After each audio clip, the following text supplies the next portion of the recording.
Did Jesus raise himself from the dead?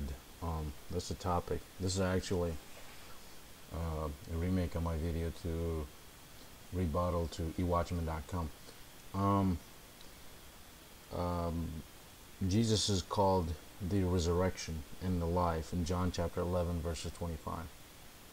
Why would he be called the resurrection himself, not the resurrected?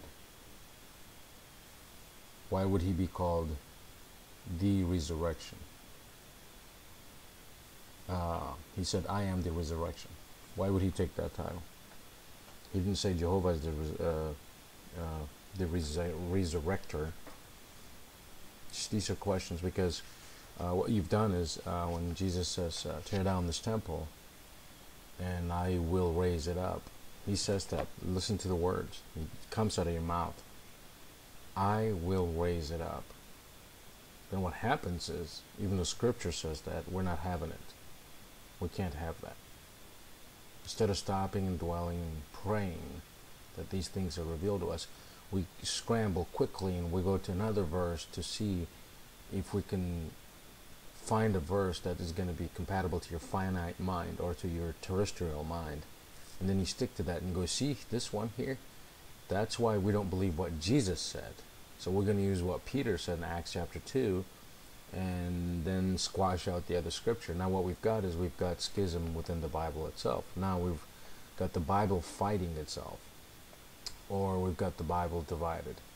I think the Bible complements itself. It's just the third ingredient, which is when the reader comes in, that's when the problem happens.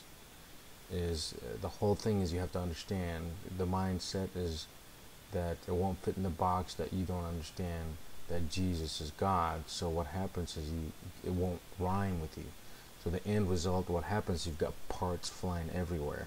So you've got one verse that makes sense to your preconceived mind, but then you've got a verse here that's running amok and that's completely has busted out and you can't control it. When he says, Jesus himself says, I will raise this temple.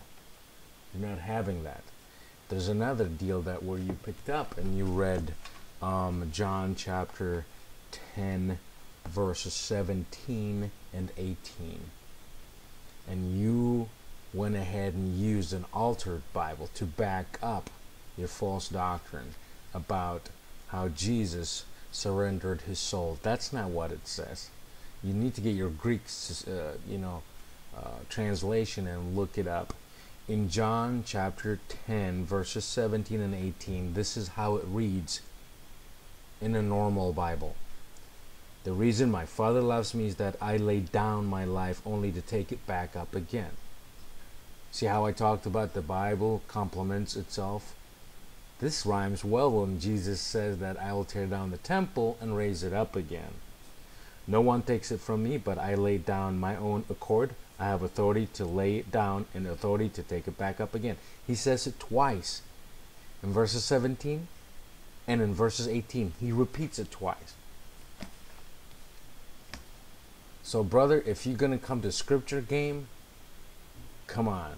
Get untampered, undefiled Bible and let's read it like that. Okay? Don't print a Bible that's going to complement your misunderstanding and then act like you're understanding. Sometimes we need to stop and say, maybe I have the lack of understanding because the Bible's already put together. And he says, I will raise it up. He says, I lay down so I have authority to pick it back up, not to have somebody pick it up from me. Two things you do is you run to find another verse to contradict the Bible against itself. Second, you're going to get a Bible that is printed to accommodate your defiled thinking. And then you call it scriptural game or really searching for the truth. That's not fair.